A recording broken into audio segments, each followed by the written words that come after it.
कर्मों का भोग कैसे कैसे भोगते हैं। दो भाइयों की कहानी। एक गांव में एक किसान रहता था। उसके परिवार में उसकी पत्नी और एक लड़का था। कुछ सालों के बाद पत्नी की मृत्यु हो गई। उस समय लड़के की उम्र 10 साल थी। किसान ने दूसरी शादी कर ली। उस दूसरी पत्नी से भी किसान को एक पुत्र प्राप्त हुआ। किसान की दूसरी पत्नी की भी कुछ समय बाद मृत्यु हो गई। किसान का बड़ा बेटा जो पहली पत्नी से प्राप्त हुआ था, अब शादी के योग्य हुआ। तब किसान ने बड़े बेटे की शादी कर दी। फिर किसान की भी कुछ समय बाद मृत्यु हो गई।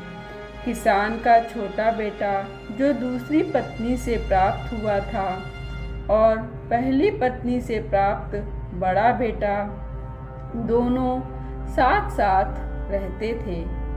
कुछ समय बाद किसान के छोटे लड़के की तबीयत खराब रहने लगी। बड़े भाई ने कुछ आसपास के वैद्यों से इलाज करवाया, पर कोई राहत ना मिली।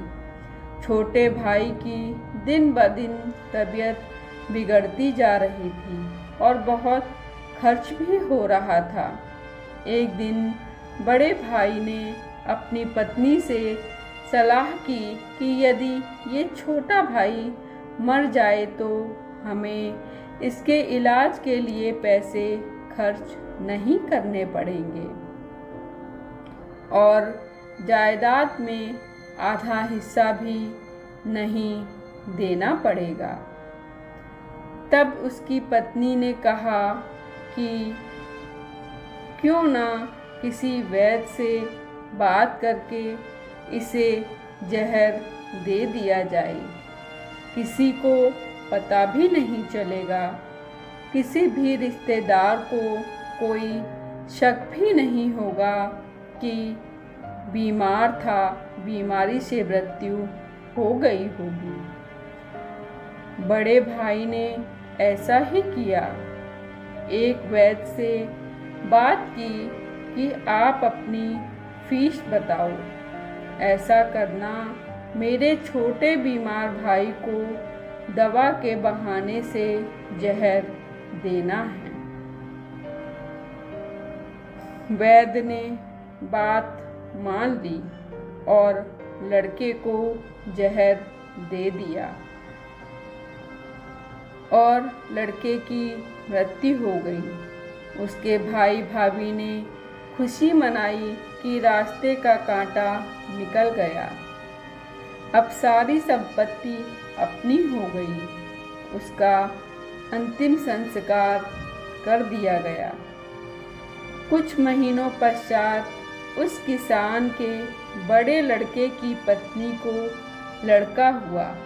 उन पति पत्नी ने खूब खुशी मनाई। बड़े ही लाड़ प्यार से लड़के की परवरिश की। कुछ ही वर्षों में लड़का जवान हो गया। उन्होंने अपने लड़के की भी शादी कर दी। शादी के कुछ समय बाद अचानक लड़का बीमार रहने लगा। माँ बाप ने उसके इलाज के लिए बहुत वैद्यों से इलाज करवाया। जिसने जितना पैसा मांगा दिया, सब कुछ दिया ताकि लड़का ठीक हो जाए।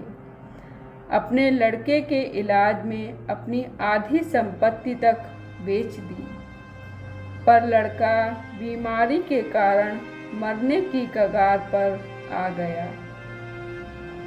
शरीर इतना ज़्यादा कमज़ोर हो गया कि अस्थि पंजर शेष रह गया था। एक दिन लड़के को चारपाई पर लिटा रखा था और उसका पिता साथ में बैठा अपने पुत्र की ये दयनीय हालत देखकर दुखी होकर उसकी ओर देख रहा था। तभी लड़का अपने पिता से बोला, कि भाई अब अपना हिसाब हो गया। अब कफन और लकड़ी का हिसाब बाकी है, उसकी तैयारी कर लो। ये सुनकर उसके पिता ने सोचा कि लड़के का दिमाग भी काम नहीं कर रहा है बीमारी के कारण,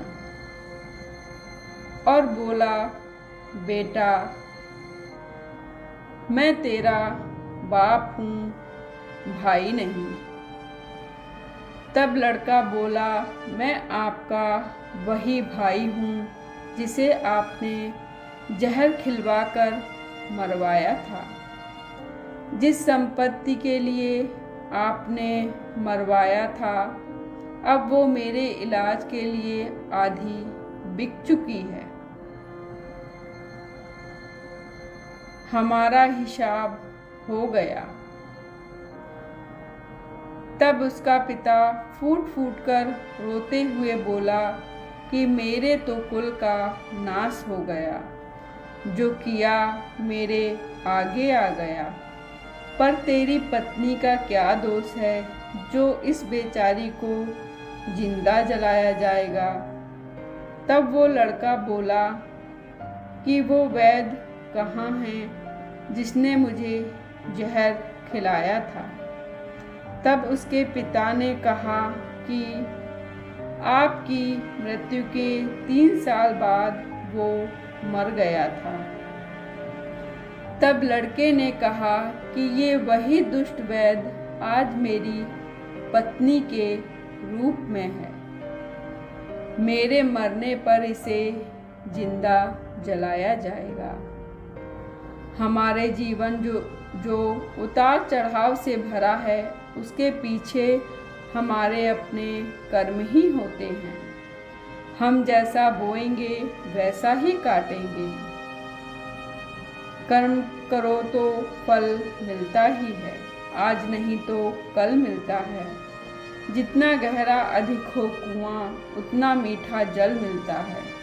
जीवन के हर कठिन प्रश्न का जीवन से ही हल मिलता है। दोस्तों, अगर आपको मेरी कहानी पसंद आई हो तो कमेंट बॉक्स में कमेंट जरूर करें और कृपया हमारे चैनल को लाइक करें, शेयर करें, सब्सक्राइब करें। धन्यवाद।